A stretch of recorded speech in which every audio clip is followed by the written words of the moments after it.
Immediately, Jesus made the disciples get into the boat and go ahead of him to the other side. While he dismissed the crowd, and after he had dismissed them, he went up on a mountainside by himself to pray. Later that night, he was there alone, and the boat was already a considerable distance from land, buffeted by the waves because the wind was against it. Now, this particular area that they're talking about is called the Sea of Galilee. It's also known as the Sea of Gennesaret. Both are the same. There's only one sea in the entire land of Israel. So if you're reading about a sea in the New Testament or even Old Testament, this is the same sea. Well, to give you an idea of the geography, you've got Jordan on the east, and if you're looking north, it's on your right. And then up in the north, you've got the Golan Heights. On your left to the west, there's the hills leading up to Jerusalem. And then ultimately to your south, the far south of Israel is the Dead Sea. And that's the lowest place on earth. And it's a warm, hot, arid desert. And what takes place is all the cold air from the Golan Heights, which oftentimes has snow, ends up descending down, gets pulled down from the hot air of the desert. And in an instant, this sea can end up having so many treacherous waves in it. This last January, I was privileged to be able to be there in Israel and stand on the shore of the Sea of Galilee. I was surprised at the size. It wasn't nearly as big as I thought it would be. But one day we were able to wake up and it had rained that night. The weather wasn't great that morning. And we got out on this boat. Now, it was a considerable sized boat, fit, quite a few people on there, and it had a motor on there. But the captain was worried about the weather. I was really surprised by it because he was constantly checking because the wind was starting to pick up. You could tell he was worried that it would start crashing against the boat. And I thought, even if a captain at this day and age with a massive engine on his boat would get worried about the waves, then how much more would those fishermen be worried about the waves at that point in time? It says that they were buffeted, that they couldn't move forward at all. They didn't have an engine. They had some oars, and that's how they were moving forward.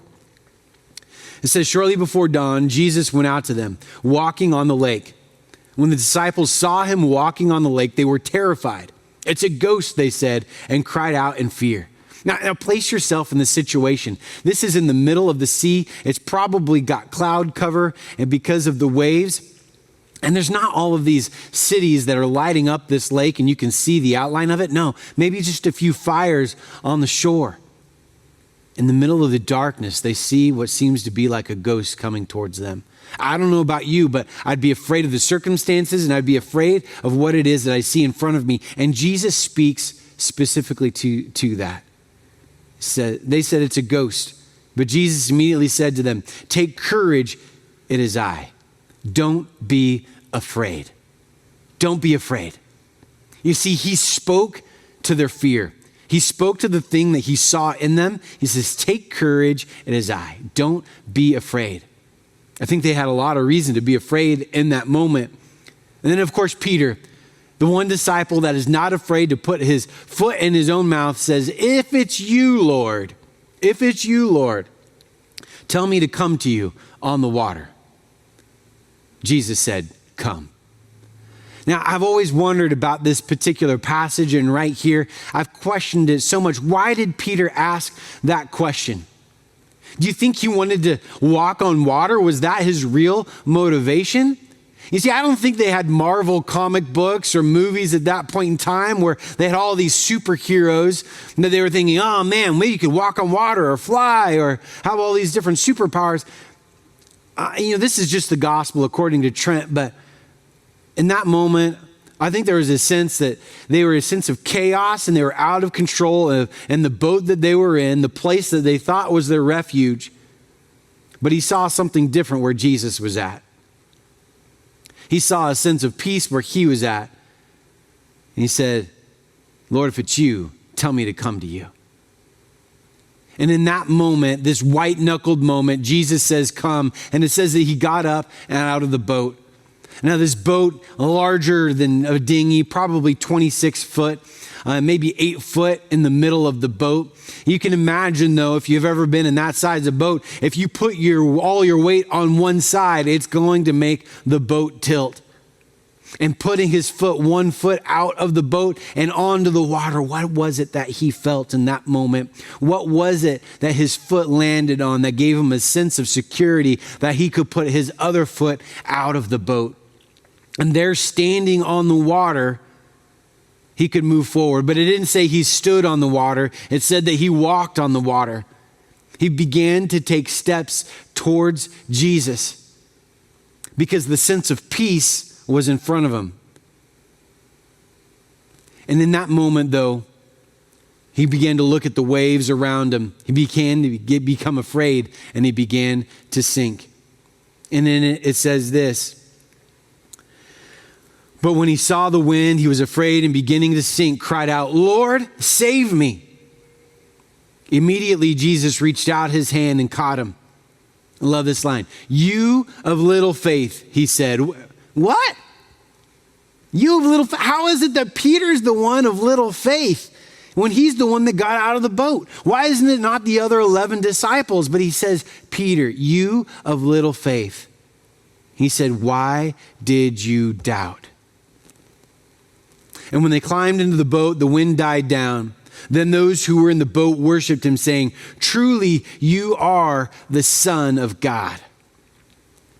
In that moment, Peter ended up focusing on his circumstances rather than the authority of God. I think in that moment, he thought that maybe he was in control of it, and he got scared of what was taking place. He didn't really realize that the only reason that he was walking on water in that moment was the power of Jesus in his life. Nothing that he was capable of. And so what did it matter of what was around him? It was already there. The chaos was already there, and he was succeeding because of Jesus in his life. But because of the fear of everything else around him, he lost that sense of control. The fear, the worry, the anxiety comes in when we base our existence and our survival, our happiness, on whether or not we can do it on our own.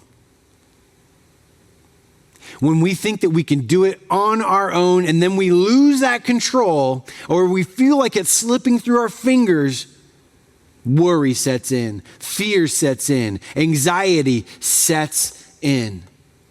You see, in this moment, I think faith isn't the absence of fear. He says, "You have little faith." I don't think it was a matter that he was afraid.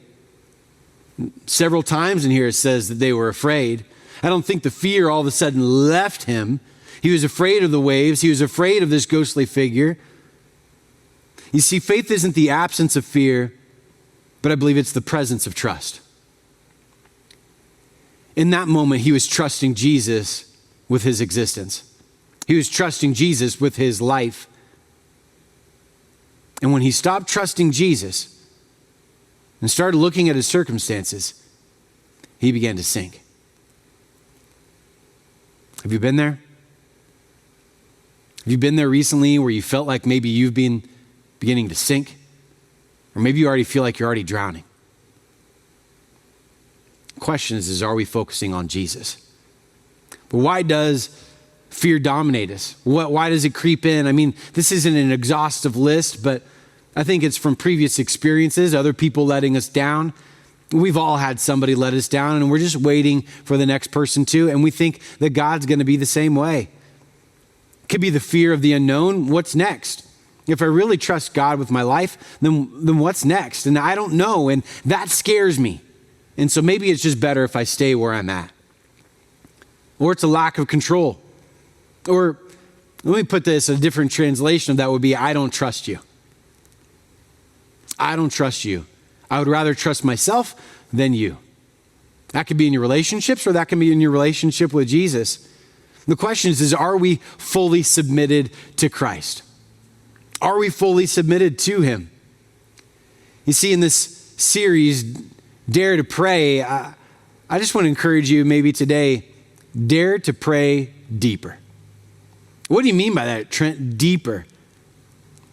Dare to pray to a deeper level in your relationship with Christ. I think there's this element of us changing from our prayers from I want to know you to I want to trust you. These men all knew Jesus. They walked with him. They talked with him. They knew Jesus. And in this one moment where Peter got out of the boat, he trusted him.